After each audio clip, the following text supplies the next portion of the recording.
Hello and good morning, everyone. You're watching the Impact Money Show. We're live on your TV sets in Texas and Louisiana, as well as streaming around the world on all the other platforms, YouTube and Rumble and X and all the rest of them. I'll tell you what, it's been an eventful weekend. If you have been in the markets, I've done pretty well. Just riding the waves, but I'll tell you what, it is not for the faint of heart. We're gonna hop right into it here. Is as soon as I see Matt has his camera on, because we're gonna do a show a little bit differently today, and have Matt come on early. There he is, Sir Matt. Good morning, Bruce. Can you hear me? I can. How are you? I'm good, thank you. Yeah, I'm actually away at the moment, and I've just hired an office temporarily, so different background. Hey, it's Christmas time. You know, no kids going to school this morning. I looked at my wife yesterday. So okay, so kids going to school. She knows the kids are off. Oh wow. So I'm still doing the show. So you should take the week off. I said, well, you know. Time, but business doesn't stop. Finance doesn't stop. Everything's still going on in the world. That is exactly right. Finance does not stop, and of course, we have a great movement as well on our Impact Money Show agreement as well. So I'll talk more with you about that one-on-one. But yeah, it does not stop. We've had some amazing dips and rallies. It did pretty well over the weekend, just kind of riding these things, not with a lot of money, you know what I mean, but just catching the dumps and then selling before it dumped again. And then it looks like this last one is sustained a little bit, at least overnight.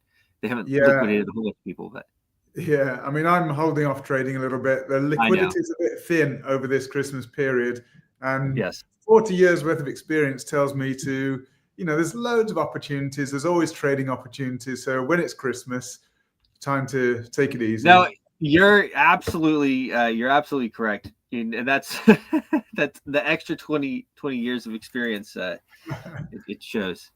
Yeah, so I'm going to jump in, share my screen. Obviously, it's going to be relatively short, but there's been, as you say, an awful lot going on in the world, in the markets and everything. So let's just see. I trust you should be able to see my screen there.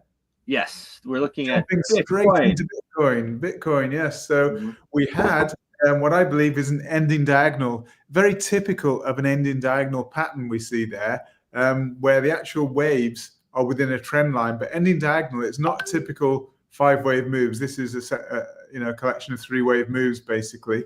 Not a normal impulsive wave. It's one of the exceptions to the rule. And so from the high there, we've had basically what I think is an ending diagonal. We have then a correction to follow. And I believe we've corrected down in what I think is 3 waves. So there's a couple of alternatives here. The 3 waves could be the complete correction, and we could now be heading up to a new all-time high for Bitcoin. That's quite possible.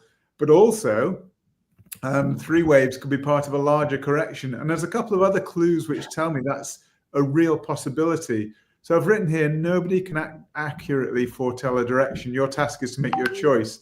So some people say, oh, that's rubbish because potentially 2 directions. But as I say, it's not always prudent. It's absolutely just correct, though. I mean, that's it. We can...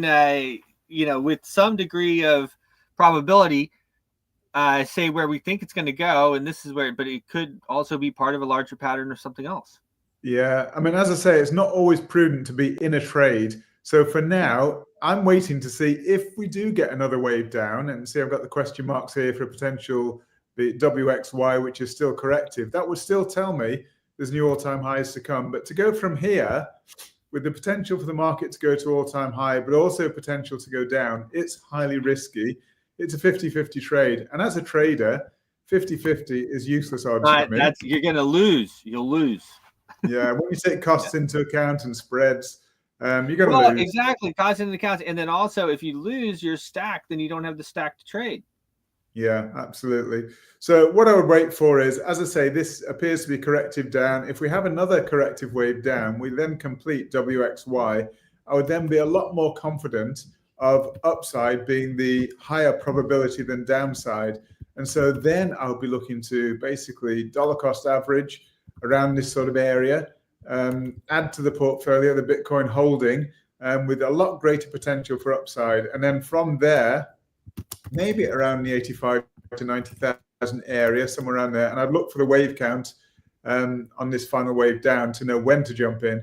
But from that sort of area, I'd be a lot more confident of upside and then new all-time highs, and a new all-time high which should be way above the 108. Maybe we're talking 120, 130 before the next pullback. So, but as I say, not for me, not quite time to jump in. I'll just keep my powder dry and wait for a clearer opportunity. And I've looked around for clues elsewhere, and it's not absolutely clear. And that again gives me pause for thought about what I'm going to do with my next move. I mean, I'm looking at, if I look at DXY, the dollar index, obviously the dollar is here measured against a basket of currencies. But again, it's not absolutely clear because it's not totally dollar driven here. A lot of currencies are showing weakness. So we've had a lot of news out of the UK. The UK economy has now stagnated, no growth. And this is following a very euphoric period running up to the election, thinking Labour was going to turn everything around. Well, they haven't managed to, because the problems are bigger than they can deal with at the moment anyway. So UK economy is stagnated. So the pound is weak. So I'll just jump into the pound there. We can see the pound has been pretty much on a downward trajectory, and that just reflects the weakness of the UK economy.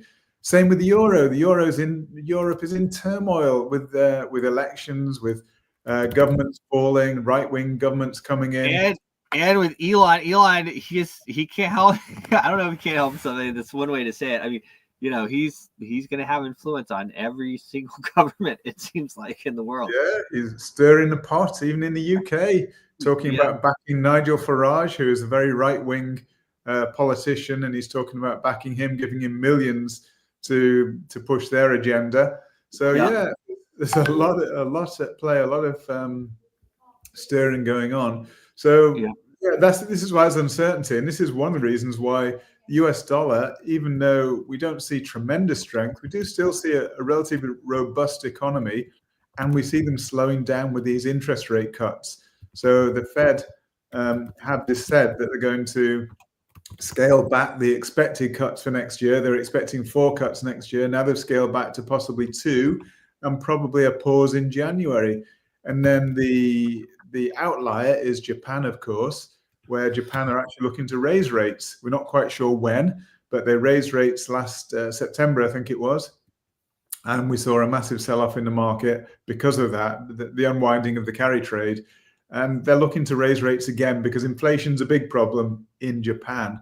And inflation is actually a problem even in the US, because US still have way above target inflation. And as you know, it's way above that funny number they give out. Yeah. So there's upward pressure on interest rates, certainly Japan. But as I say, it's a competitive game between the currencies, as it were, against a basket of currencies. So it's all relative. So I think there was a question the other day, and I can't remember. I should have researched it a lot more. But someone mentioned about all-time highs for the US dollar. That's not the case.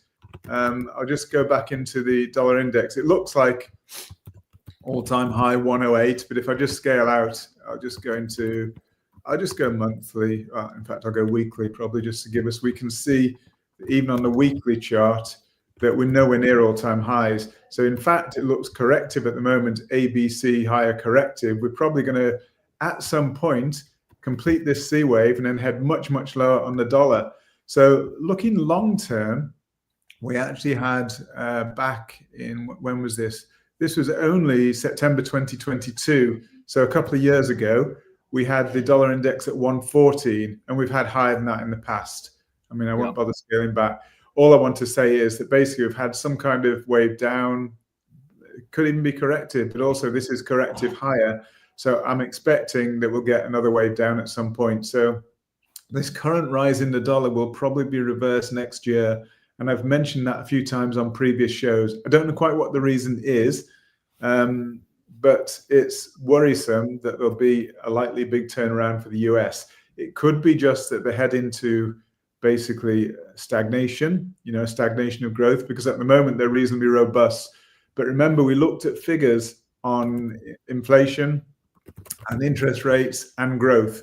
And we're at the same sort of stage historically. We look back at all the times previously when we entered a deflationary period, basically a stagnation, and every time the precursor has been a peak in interest rates and lowering of interest rates, and we've seen that in the US. So the likelihood is that we could actually enter recession in 2025, and we do have some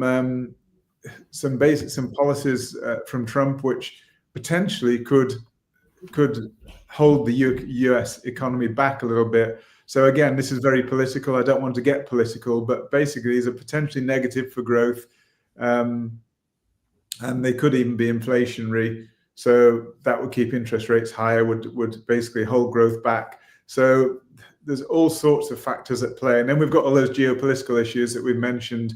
And I hear that the latest I heard was Iran are potentially going to go nuclear at some point because they've run out of options.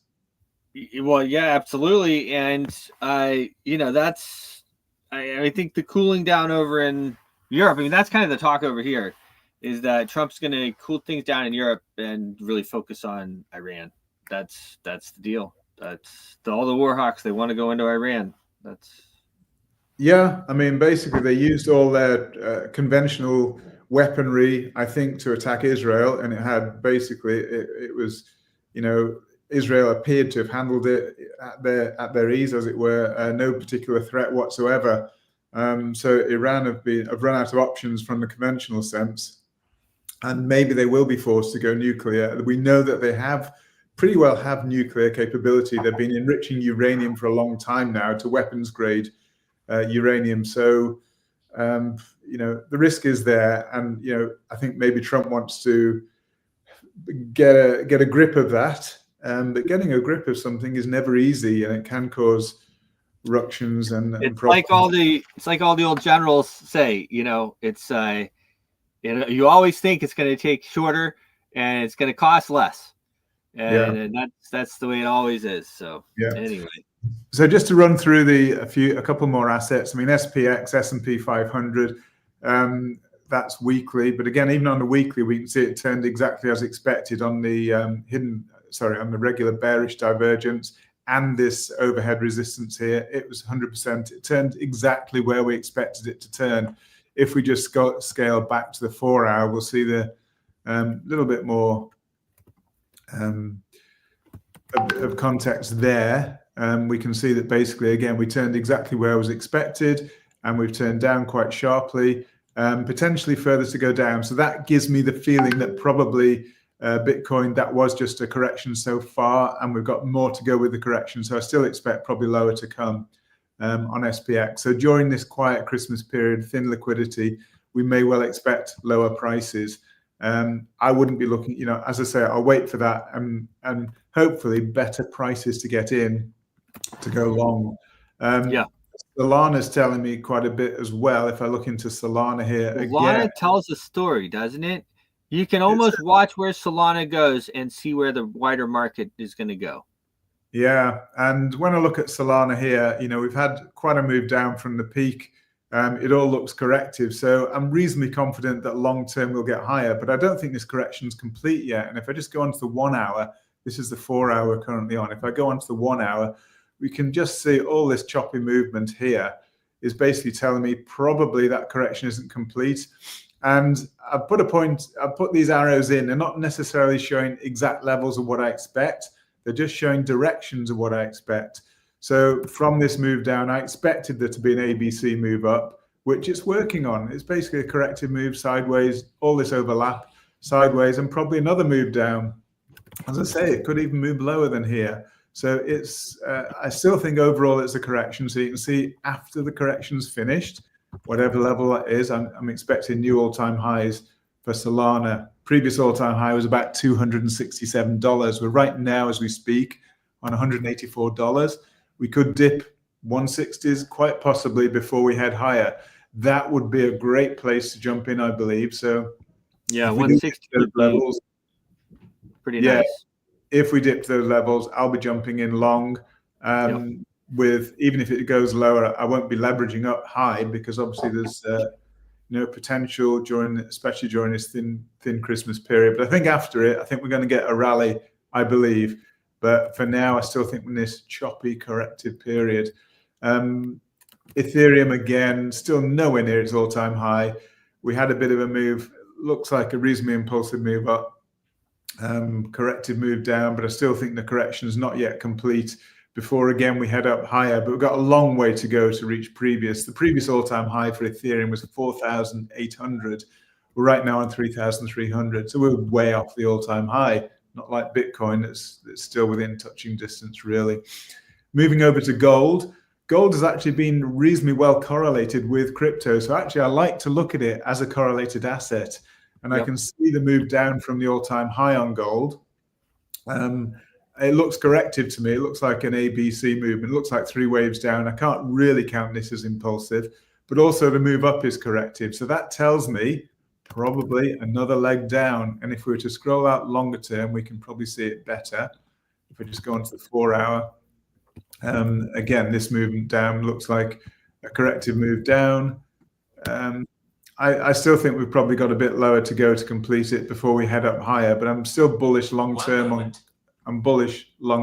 gold. So I'm quite hopeful there, because if there is a correlation, I need to switch that off. If there is a correlation with cryptocurrencies and risk assets, then if gold goes to all-time highs again, then I think that the cryptos will as well, because I think there has been a good correlation there. And I think that we, again, just need to scroll out a little bit there. I think that this is basically an A wave down from the top, a B wave up, and we're going to get a C wave down to complete it. Then we're going to push to new all-time highs. That makes me feel very bullish about gold and the rest of the risk assets as well. Because at the moment they're showing correlation. They don't always, so you have to watch what the correlations are at the time. And sometimes you have to change your opinion, your approach. But right now, there's been a good correlation, so that's what I'm following for the time being. XRP has been, again, it looks like it's a corrective move, but I don't think that correction is finished. So we can see here from the local high that we had 290, we had 3 waves down and 3 waves up. I believe we're going to go lower than this point here to complete the correction before we then head higher. So the impulsive direction is higher. This looks like a correction overlapping sideways. I don't think it's complete yet. But then after that, I think we're going to get a really nice rally. And I think that we could at least challenge the previous all-time high, which, if I remember right, it was at 330, I think, somewhere up there. So we're not that far off. So we'll see. But short term, let's just see if we get a crossover on these moving averages. This is a 4-hour, so not quite as powerful as the daily, but we had a bullish cross right back here when the price was in around the 50-cent mark. You can see here the short-term moving average crossed over the long-term moving average. That was a buy signal. In fact, at 60 cents was the buy signal. We've held all the way back up, and at the moment it's still not crossed back below. So right now, just according to this simple moving average indicator, I think we've got higher to go to a new high, possibly challenge all-time highs. But short-term, they're converging. So these moving averages are converging. And we can look at various other indicators as well, telling us that potentially short-term, a bit more downside, but long-term, again, quite bullish on that. Same goes for JASMI. BNB is pretty much the same. Just looking at BNB again, I think we've got a bit more correction to come before we push higher. But again, from this high here, it does appear to be a corrective move. I just think we've got more to go to complete the correction, but we should push again to new all-time highs here for BNB. And that's a great token. Got a really good revenue model. It's got a buy and burn model with Binance, and it's still the biggest exchange in the world. So got real solid potential. So just short term, while we're in this Christmas period, as I say, for me, keep your powder dry. If you miss an opportunity, so what? There's always more opportunities, but enjoy your Christmas. We'll be on still over the Christmas period reporting on what's going on. But I think just enjoy, sit back and wait for those opportunities. And if we do see a push lower with prices, maybe that, we'll let you know, maybe that's the time. And obviously Bruce will have a lot to say about what we're going to be doing with the copy trading opportunities. I'm going to get much more involved in that come the new year. But for now, as I say, keeping my powder dry a little bit. So short one today, Bruce, but hopefully that gives a flavor of what's going on in the world and in the markets, and look forward to catching up again tomorrow. Amazing, Matt. Well, it's always a pleasure. I hope you're enjoying your time there with your family. Absolutely. And yeah, we'll be back at it tomorrow. Thanks, everybody. Thank you, Bruce, and bye for now. All right, cheers. The great Matt Dixon with the Market Watch Report. Of course, we did that a little bit opposite of what we normally do it today. Cheers, Matt from Johnny Noteworthy. There you go, Matt, as he's signing off there. He's in the UK right now. Of course, normally he's in Dubai normally. So as he was talking, we did dip below 96. We've been flirting. It's all I can do not to open a big short because I think it's going down, but I'm not sure it's going down, so I'm not going to do it. I've learned to only trade when I really, really, really am convicted that the market is going to go one way or the other and that everything lines up. Otherwise, it's just gambling. And as you all know, the house always wins when you're gambling. So that's the way that works. So I did put together, of course, my opening for the show here. Let me just see here. And then I'll do that and then move on. I also want to talk about this Squid Game.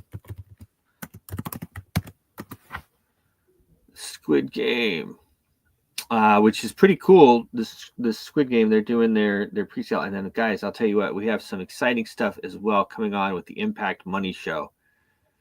And never after or before, no trades before market opens. I'll tell you what gets me sometimes, Johnny, is I'll wake up at 5 a.m. and I'll decide at 5 a.m. which way the market's going to go. And I have learned that is not a good choice before I go on the air, because then if I'm wrong and the market goes the other way and I'm on the show and I just want to die.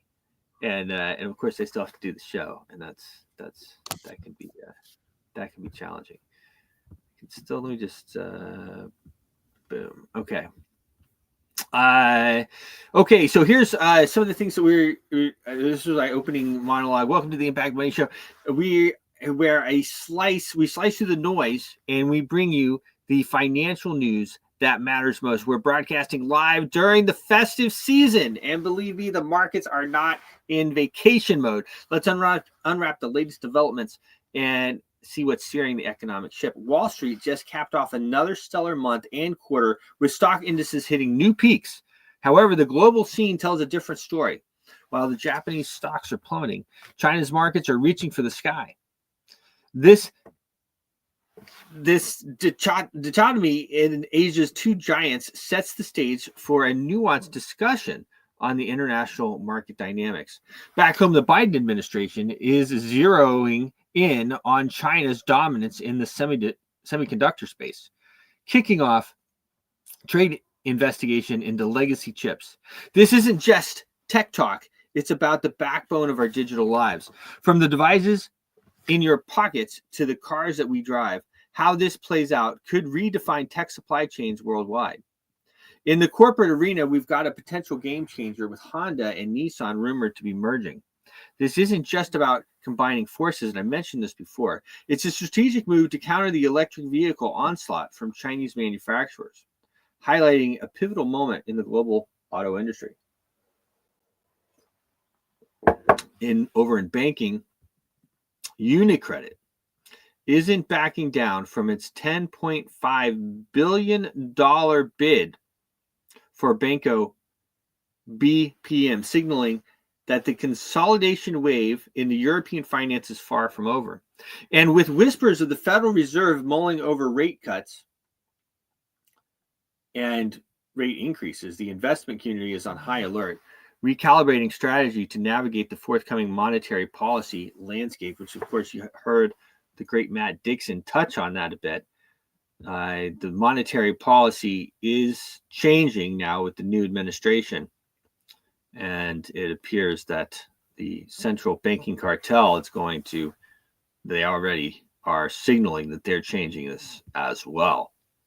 Now let's shift gears to the tech sector, where the NASDAQ has blazed a trail with a 24% surge this year. But don't get too comfortable.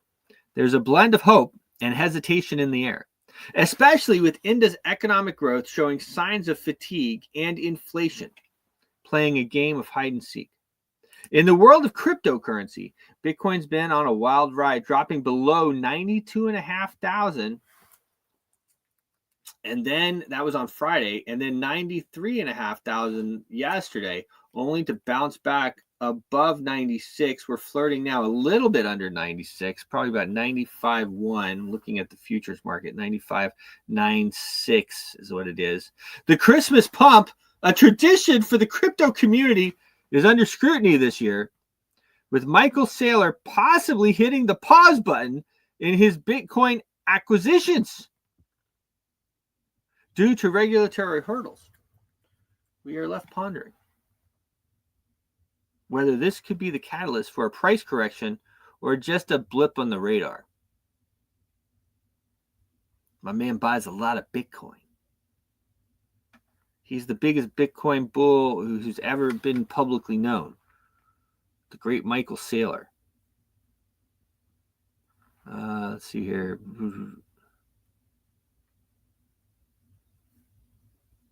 Matt says he'll be happy to throw in some live trades in the new year on 2bits. That's going to be a lot of fun.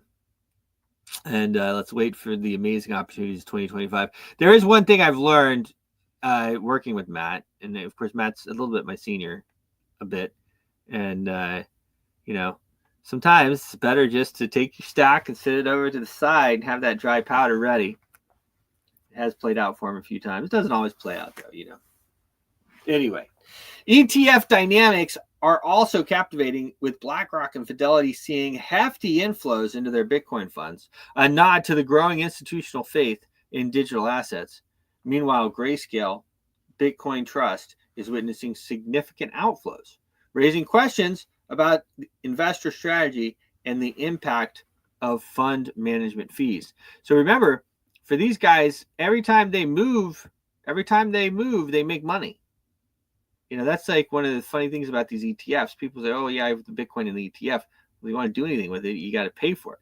If you have your own Bitcoin, you don't have to pay hardly anything. It's like basically free, basically whatever. It's very cheap, okay? It's very cheap to move however much money you want to move around, however much Bitcoin. Very, very, very low price. Very low price. It's very low price.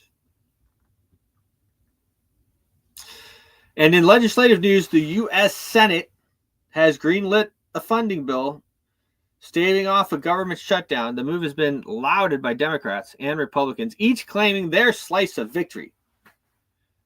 But it's the implications for the government operations and public services that we'll be watching closely. So this is a pretty funny one because, of course, you know me. I mean, I supported Trump. Trump does drive me nuts sometimes, but I supported. And of course, Elon Musk, I support Elon Musk. These guys, these are the titans of our time, right? Freedom fighters. We don't always have to agree on everything. That's what I tell everybody. We don't always have to agree. We don't even have to like each other, okay? Just to work together. That's it. Even to our guys, our enemies that don't like us, we don't have to like each other. We just have to work together, Give a safe place for the mamas and for the kids. We all have mamas, and we all have wives, and we all have kids, and we all want a safe place for them. So we don't have to like each other. We don't even have to live together. We just have to not kill each other, right? Just not kill each other. Everybody can go on with their life. And that's a winning message right there. But anyway, so Elon goes on X and he says, basically it's a big win. And I did respond to him. I don't always, but I said, I don't know. Every Democrat voted for this. Every single Democrat voted for this. I'm not sure that this is the win that everyone says it is. I'm just not sure. I'm not seeing it. If every Democrat voted for it, there must be a reason. I'll show you my post here. This is my post to him. It did not a lot. It didn't get a lot of whatever, but it got some stuff here. Here we go.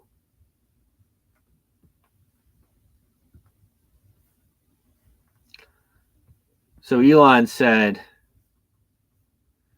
basically, your actions turned a bill that weighed pounds into a bill that weighed ounces. You are the media now. Vox Populi, Vox Dei.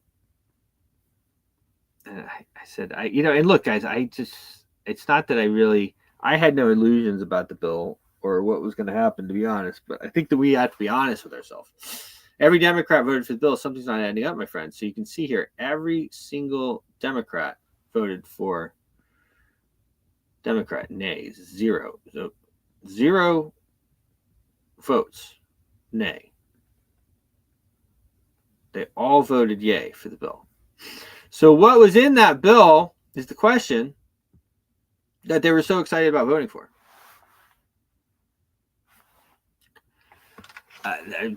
From what I understand, there's some stuff in the bill that's I think they basically were able to block Trump's tax plan, and there's some other stuff that they all voted for it. So I like I said, I just think that we need to be honest with ourselves. Okay, we've got to be honest with ourselves. But wait, there's more. We'll explore how Elon Musk's influence might be shaping the Trump administration. We delve into Putin's latest geopolitical maneuvers and reflect on the tragic events in Germany, all of which give us a broader view of the world's economic pulse. So the Germany attack is kind of interesting. Of course, the guy is he's a staunch Israel supporter, former Muslim. Seems like pretty lost guy. Really horrible what went on over there. Of course, Putin is doing his deal over there. We'll see. As I mentioned a little bit earlier, I think that we're going to see a little bit of a cool down over there in Eastern Europe.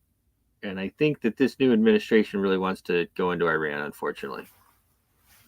I hope not, but that's what it looks like to me. It looks like we are going in blazing to Iran. I know we have these, if Iran goes nuclear, they decide to go nuclear, there's going to be a bunch of bunker buster bombs going off.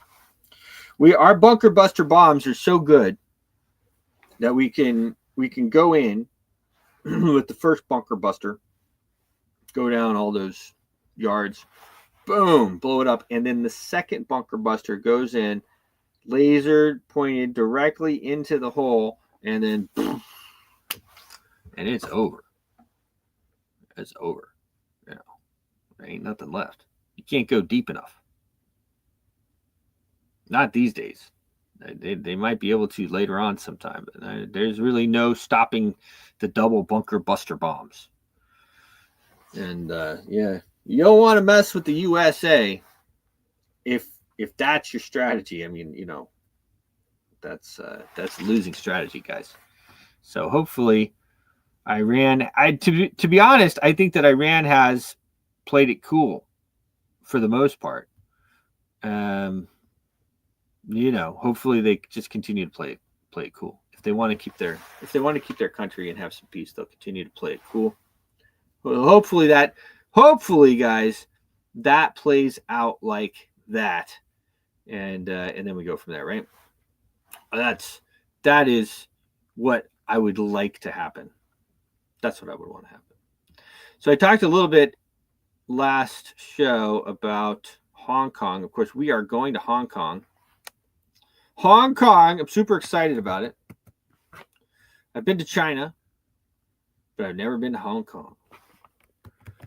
Never been to Hong Kong. Networks manager. Hong Kong. So we put together a little TV commercial here. Commercial for it. Ha ha ha. My man Randy, you can get a 10%, 15% discount on your tickets for Hong Kong. Consensus Hong Kong. Use the code Bruce15. Bruce15. Here we go. The infamous Consensus Conference comes to Hong Kong February 18 through 20. You get 15% discount on your tickets with code Bruce15. Follow this link.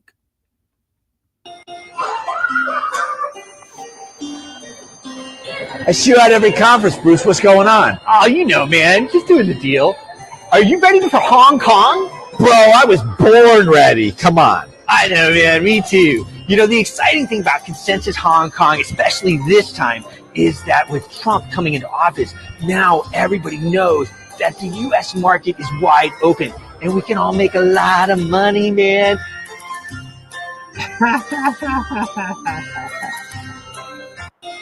That's pretty funny, right? That's pretty funny. I don't know. I like our little video here. There's the deal there. Consensus Hong Kong, February 18th through 2025. Referral code is Bruce15. Make sure to use that code Bruce15. Get yourself 15% discount on your tickets to Consensus. And that was it is going to be a lot of fun. Now, of course, we are trading on 2bit. 2bit is this really great platform here. This is our ad we put together for 2bit. Hey, Randy, I got another home run for us, man. This 2-bit exchange is absolutely amazing. Hey, Bruce, what's up, man? Yeah, why don't you tell me about that 2-bit exchange? Yeah, that's right. And we're going to be able to list our coins that we want, that we support, and they're going to be on this amazing derivatives platform. It's absolutely awesome. Derivatives? I love derivatives. I can't wait to be on the trade copy program. So what I want you to do is set up an account and then send me your UID, and let's set you up with a trade copy system, and you just let it run. Copy our trades. That's it. Easy peasy. So you want me to open an account, send you my user ID, and you hook me up with the trade copy system. I can't wait. Sounds spectacular. Hey, Matt. Hey, listen, I met with the guys at 2-bit Exchange while I was in Dubai, and this platform really looks amazing. Yeah, hi Bruce. Yeah, thank you again for that heads up. I mean, I've looked into this 2-bit platform. It does appear to have everything we're looking for. Yeah, that's right. 2-bit, TOOBIT. They have great liquidity. They have futures platform. There's a lot of functionality that I think you're going to like on there. And they really want to work with us. They want to work with the Impact Money Show. And as you and I both know, if they have a good product and they want to work with us, well, hey, that's half the battle. I mean, basically, I love that copy trade facility. I love the features on the platform. It's basically very simple to use. Our viewers only need to set it up to copy our trades, and they just do all the trades that we do. Makes it really easy for people to participate. I think they're going to love it. I'm pretty excited about it. And yeah, it's definitely going to benefit people. I mean, obviously, with all the years of experience that we can pack into it, and people can basically benefit from that. Yeah, I definitely think it's a goer. It's a goer. Then I need to get David Porter. Hey, David. Yeah, man, I'm excited about it too. I mean, when you think of the ways that we can help our viewers earn money and be able to participate in the monetary revolution, this 2-bit platform just opens up all kinds of doors that they don't have right now. Hey, Bruce, I'm checking out this platform. It's revolutionary. That's absolutely correct. And the futures platform is amazing. Great liquidity. And the copy trader program, people are going to be able to make the trades exactly when we make them and make the money that we make. It's a win-win for everybody. Open for U.S. customers, and you can deposit money with the credit or debit card. Doesn't get better than this. Beautiful. And what do you think we should use as a referral code? I think we should use Impact Money. That's the one. Impact Money. Impact Money. Make sure to use the code Impact Money, guys, when you sign up at 2-bit Exchange.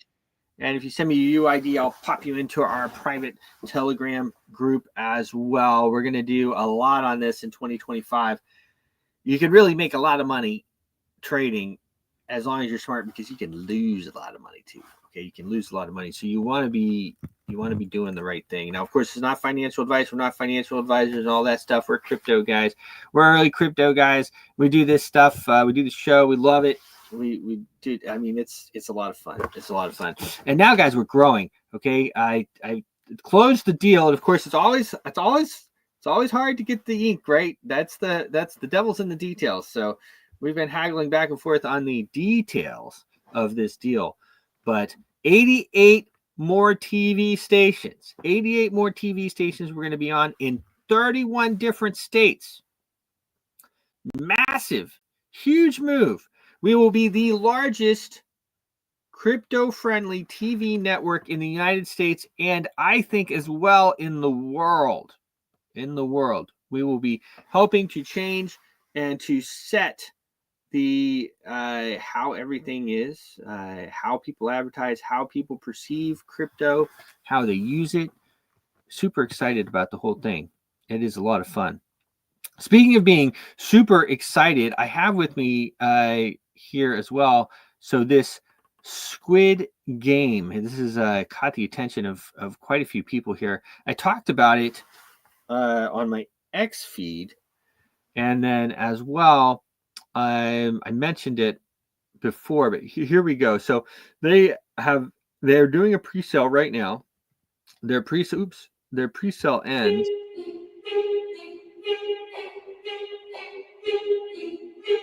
Oh, no, I don't really want that noise. I'm gonna reload this page here.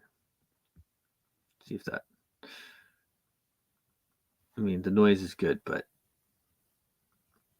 anyway. So they're doing their pre-sale right now. They've raised about 230,227, 68.26 Ethereum that they've raised so far for the Squid Game. So as you know now, if you are if you've been watching the show, you know, of course, that is, you know, this is like a cult. This is a cult following that they have.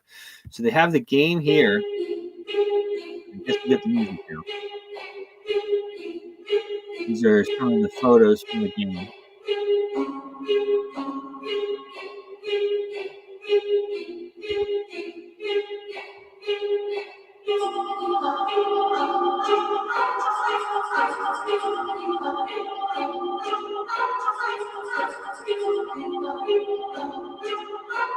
Uh-huh.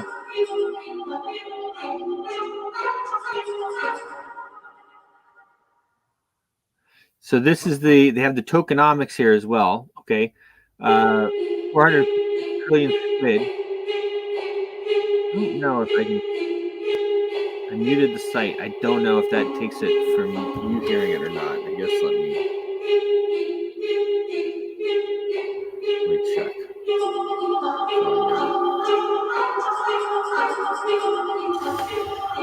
35% goes to game rewards. 35% is in liquidity. Community pre-sales 25%, and that's where we are right now. We're in this pre-sale. Development and listing fund is next.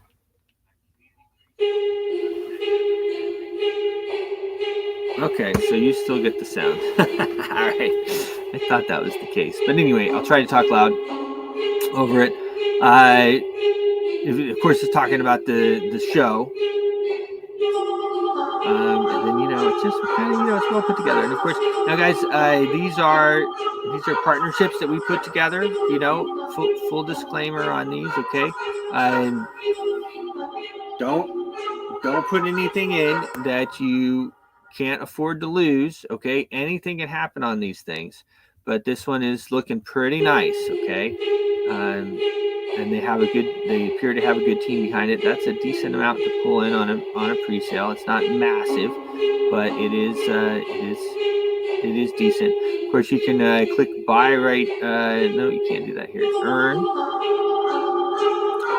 They have the bread and lottery. Collect bread or enter the lottery. What's your choice? Join now the Squid airdrop. You can start earning. Join right there. You have game, the squid. They have the documentation right here. Share this tab instead. This is their white paper. And this is all here for you guys to look through, okay? Squid Game. Looking pretty cool. The vibe. Oh, that's the vibe here. And let me just pull over. I'm going to pull up their Twitter as well. Squid Game. Squid Game. VIP.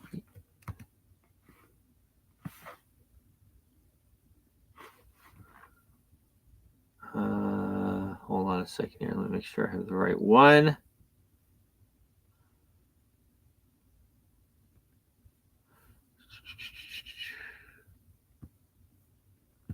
Squid.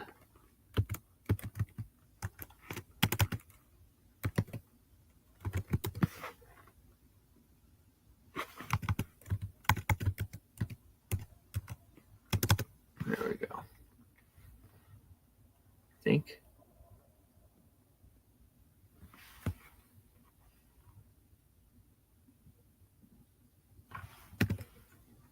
Hold on a second. We are on live television. We're on live TV. Okay, this is live. We're live. We're live.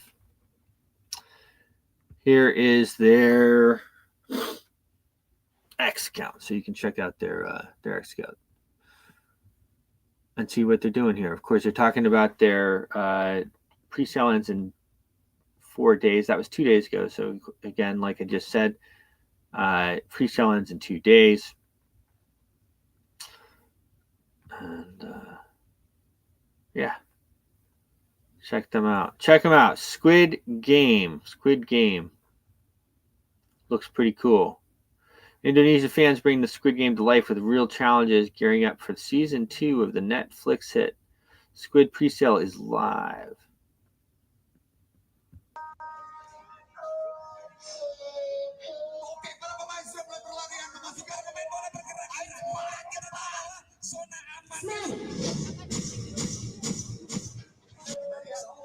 All right, so I know enough now of my YouTube channel that if I play too much of that and they hear too much of the song, then they get mad at me and send me mean emails, so I'm not going to play all that. Anyway, check them out. The website is squidgame.top. Okay, squidgame.top. So you can check them out and participate if you would like to.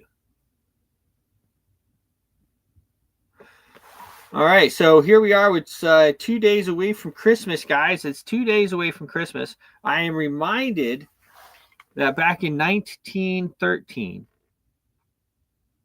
Woodrow Wilson sold out the American people, and he ushered in the rule of the banking cartel that has been ruling the United States since 1913. The Federal Reserve Act was passed in the dead of night on December 23rd, today, 114 years ago.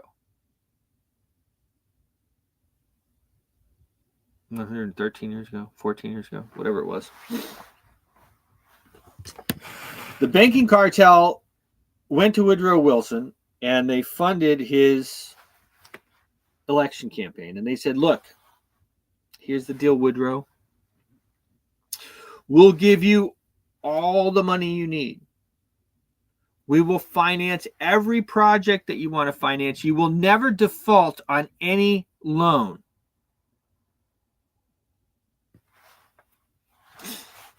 Give us the central bank. Give us the power to mint money. Give us the complete and utter power to mint the money. And we'll give you whatever you want. And Woodrow Wilson went for it. I don't like to dance on the graves of people or anything. There's a bridge, the Woodrow Wilson Bridge, right here in the D.C. area. He got a bridge named after himself. I hope he's proud of himself. Later on, he talked about how he wished he didn't do it, that he handed over control to a small, shadowy cartel that now rules the United States. But of course, it was too late.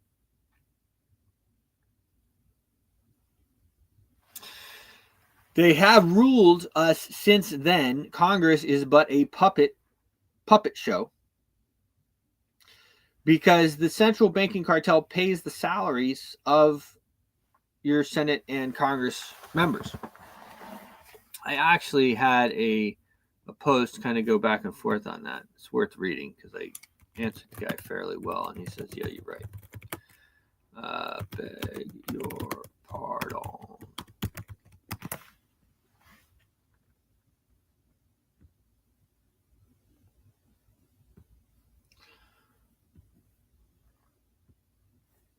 This was in an exchange, I think, again on Elon. Oh, this is on Tom Fitton.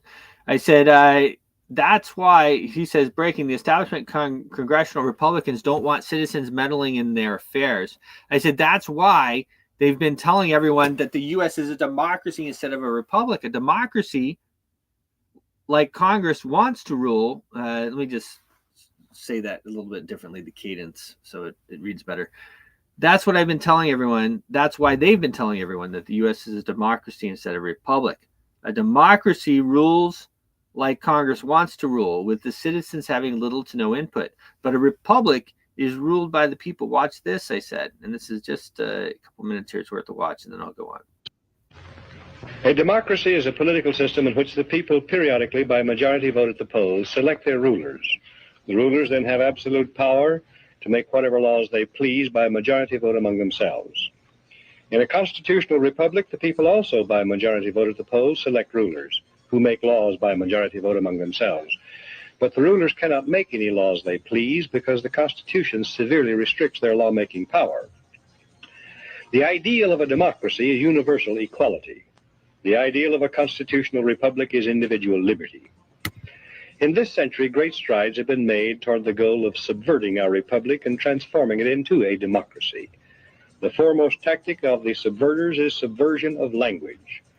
By calling America a democracy until people thoughtlessly accept and use the term, totalitarians have obscured the real meaning of American principles of government. Writers of the Constitution were anxious to safeguard liberty against dictatorship, monarchy they called it.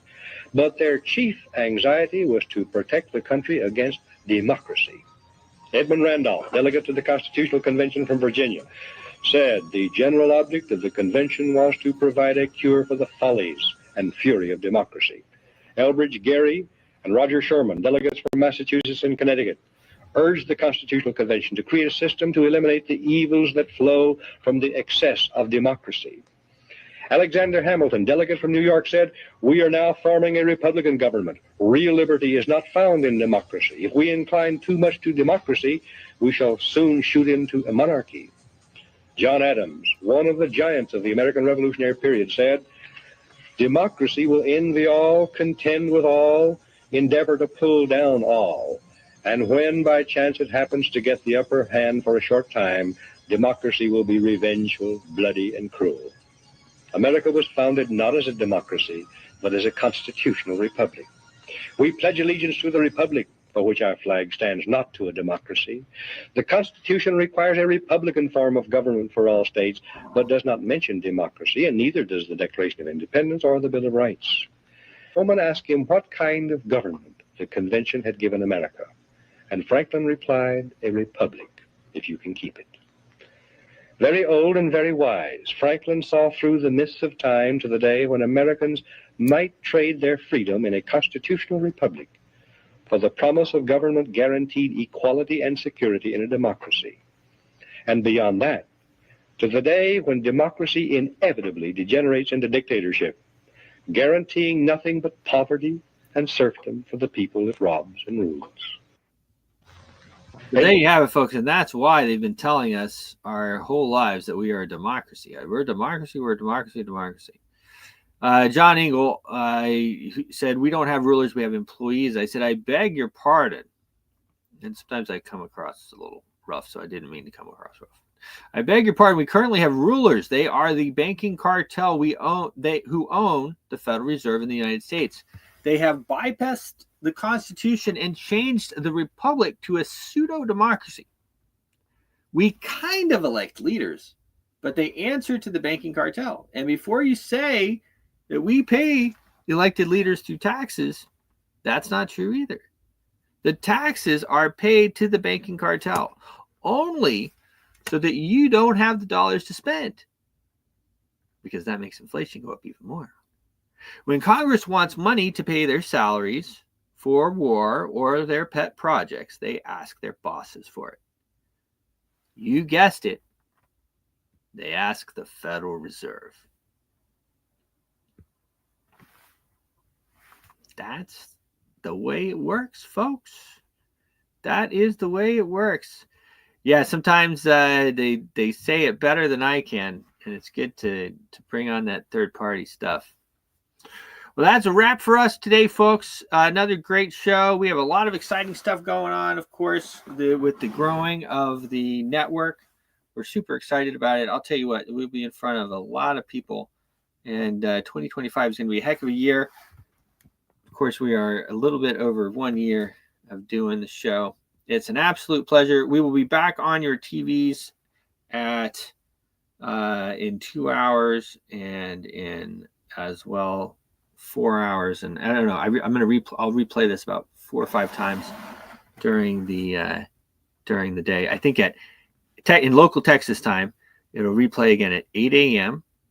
It'll replay at 11. It'll replay at 4, and it'll replay at 7. So if you didn't catch all of it now, feel free to catch it then. And of course, you can always catch us on our X feeds at Networks Manager and YouTube on Crypto Cake and all the rest of them.